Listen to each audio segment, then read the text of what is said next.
Messi আর Argentina নিন্দুকদের মুখ একেবারে বন্ধ করে দিলেন ফিফার 5 বারের বর্ষসেরা রেফারি নির্বাচিত হওয়া অফিসার কলিনা। তিনি বলেছেন, যারা আর্জেন্টিনার জয়কে বিতর্ক তুলছে তারা কি ফিফা রুলস জানে না? নিয়ম কানুন না জেনেই শুধু বিতর্ক করছে।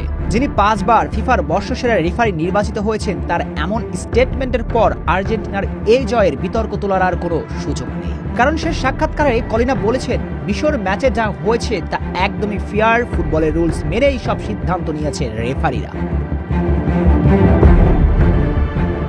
মোহাম্মদ সালার পেনাল্টি নিয়েই সব বিতর্কটা উঠেছে। পুরো দুনিয়ার talk of the town.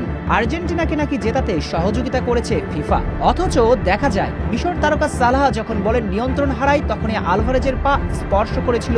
R IFAB ল 12-তে স্পষ্ট বলা আছে, পেনাল্টি বক্সের মাঝে বল নিয়ন্ত্রণে না থাকে ওই সময় ট্যাকেল হলে সেটা ফাউল ধরা হবে না। এই সহজ নিয়মটা কেন বুঝতে চাচ্ছেন না আর্জেন্টিনার নিন্দুকরা? তাই তো এবার স্ট্রাইকে ফিফার রেফারি প্রধান অফিসার কলিনা তিনি স্পষ্ট করে বলেছেন, রেফারি যা করেছে তা সম্পূর্ণ সঠিক। ফিফার রেফারি প্রধান এক সাক্ষাৎকারে বলেন, রেফারি এবং ভিআর মিশরের 10 নম্বর জার্সিধারী মোহাম্মদ সালাহ এবং আর্জেন্টিনার 9 নম্বর জার্সিধারী উলিয়ান আলভারেজের মধ্যকার ঘটনাটাকে স্বাভাবিক ফুটবলীয় স্পর্শ হিসেবে বিবেচনা করেছিল।